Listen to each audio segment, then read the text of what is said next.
Hello, আসসালামু আলাইকুম। আমরা হচ্ছে এবারে এসএসসি ফিজিক্স চ্যাপ্টার 4 অর্থাৎ কাজ, ক্ষমতা ও শক্তি অধ্যায়ের ক্ষমতা সম্পর্কিত আরেকটি অঙ্ক সমাধান করব ইনশাআল্লাহ। ঠিক আছে?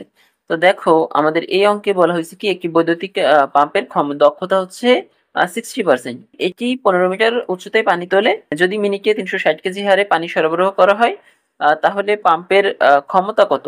পাম্প কর্তৃক অপচয়কৃত শক্তির পরিমাণ কত? ওকে, দুইটা কোশ্চেন করেছে। এক হচ্ছে ক্ষমতা কত, ক্ষমতাকে কি দ্বারা প্রকাশ করা হয়? পি দ্বারা। ঠিক আছে, ক্ষমতা কত এটা বের করতে বলছে, আর অপচয়কৃত শক্তির পরিমাণ কত সেটা বের করতে বলা হয়েছে। ঠিক আছে, তো আমরা যদি একটু এক পাশে লিখে নেই যে যে আমাদের কি কি দেওয়া আছে এখানে। ঠিক আছে, তো দেখো এখানে আমাদের দেওয়া আছে কি 15 মিটার উচ্চতা, অর্থাৎ এইচ এর মান কত সেটা দেওয়া আছে 15 মিটার। ঠিক আছে, এইচ এর মান হচ্ছে 15 মিটার। ওকে,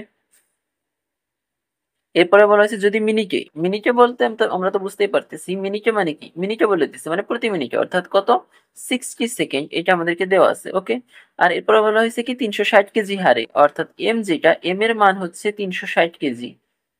ঠিক আছে, 360 কেজি। ঠিক আছে, তাহলে পাম্পের ক্ষমতা কত, অর্থাৎ পি কত সেটা আমাদেরকে বের করতে হবে। ঠিক আছে, তো আমরা একটা সূত্র জানি, পি ইজ ইকুয়াল, পি এর একটা সূত্র জানি, P is equal W by T. আবার ডাব্লিউ এর মান আমরা জানি কি, ডাব্লিউ এর পরিবর্তে আমরা লিখতে পারি যে এম জি এইচ বাই হচ্ছে টি। ঠিক আছে, তো আমরা যদি এর মানগুলো একটু বসাই দিই, এম এর মান কত আমাদের এখানে দেওয়া আছে, দেখো এম এর মান হচ্ছে 360 কেজি, 360 কেজি। জি এর মান কত, জি এর মান হচ্ছে 9.8। এইচ এর মান কত, এইচ এর মান হচ্ছে 15। ঠিক আছে, আর হচ্ছে টি যেটা সময়, এটা হচ্ছে 60 সেকেন্ড, এটা আমাদেরকে 60 সেকেন্ড, এটা আমরা আমাদেরকে দেওয়া আছে তাই বসাই দিলাম। ঠিক আছে, তো যা যা দেওয়া আছে এগুলো বসানোর পরে আমরা যদি একটু ক্যালকুলেশন করি তাহলে কত থাকে, আমরা যদি একটু ক্যালকুলেশন করে দেখি, 360 গুণ 9.8 গুণ হচ্ছে 15 ভাগ হচ্ছে 60। ওকে, তাহলে আমরা ক্যালকুলেশন করে দেখতে পারতেছি আমাদের অ্যান্সার আসে হচ্ছে 882। ঠিক আছে, এত ওয়াট, এত ওয়াট হচ্ছে আমাদের অ্যান্সার। ঠিক আছে, মানে 882।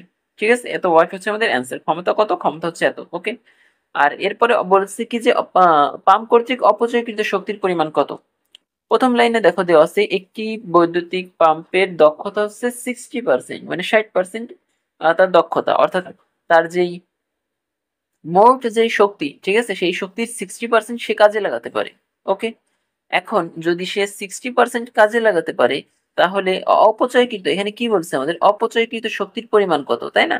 তো যেহেতু সে 60% কাজে লাগাতে পারে, তাহলে বাকি 40% সে অপচয় করে, বিষয়টা এমনই তো, তাই না?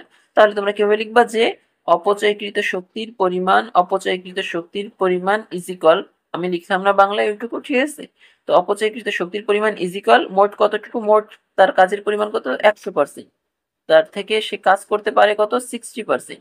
কোশ্চেনে আমাদের প্রথম লাইনে দেওয়া আছে এটা। ঠিক আছে, তো অপচয় হচ্ছে কত, অপচয় হচ্ছে 40%, তাহলে অপচয়কৃত শক্তির পরিমাণ হচ্ছে 40%।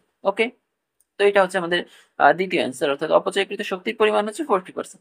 ঠিক আছে, তো আশা করি বুঝতে পারছো। আমাদের এই অঙ্কটা এ পর্যন্তই ছিল। আহ, বুঝতে না পারলে ভিডিওটা আরেকবার দেখবা।